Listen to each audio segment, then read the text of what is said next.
স্বাস্থ্য চিকিৎসায় মানসম্মত ঔষধ বিক্রির মাধ্যমে সেবা দিতে কুড়িগ্রামে ঔষধ বিপণন প্রতিষ্ঠান লাস ফার্মার শাখা উদ্বোধন করা হয়েছে।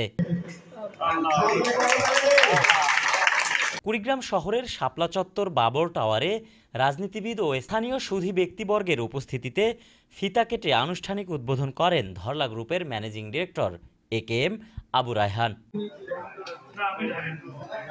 প্রতিষ্ঠানটি থেকে সহজেই গুণগত ও মানসম্মত দেশি বিদেশি মেডিসিন ও ডিপার্টমেন্টাল স্টোরে বিভিন্ন ধরনের খাদ্য পণ্য সামগ্রী সরবরাহ করা হবে জানিয়ে কর্তৃপক্ষ বলছেন, রংপুর বিভাগের সীমান্তবর্তী নদীবন্দর কুড়িগ্রামের মানুষের স্বাস্থ্য চিকিৎসা দৈনন্দিন জীবনের প্রয়োজনের চাহিদা মেটাবে লাস ফার্মা।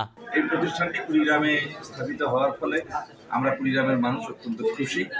আমরা বিশ্বাস করি লাস ফার্মার মধ্য দিয়ে কুড়িগ্রামের মানুষ ঔষধের যে সেবা সেটি পাবে, খাঁটি ঔষধ পাবে, দামও সাশ্রয়ী তারা পাবে বলে আমার বিশ্বাস। আমি আশা করব কুড়িগ্রামের গরিব পেশেন্টের জন্য যাতে এই ছাড়টি অব্যাহত থাকে, ডিসকাউন্ট দেওয়া হয়। আমি আর এই উদ্বোধনী অনুষ্ঠানে লাস ফার্মার কর্তৃপক্ষ এবং যারা উপস্থিত হয়েছেন সকলের জন্য শুভেচ্ছা। দেশের প্রথম ডিজিটাল মডেল ফার্মেসি হিসেবে লাস ফার্মাকে স্বীকৃতি দিয়েছে ঔষধ প্রশাসন। আধুনিক সেবা ও উন্নত ঔষধ জনগণের দোরগোড়ায় পৌঁছে দেওয়ার লক্ষ্যে 1972 সালে লাস ফার্মার যাত্রা শুরু হয়। AKM সুমন, সকালের বাণী।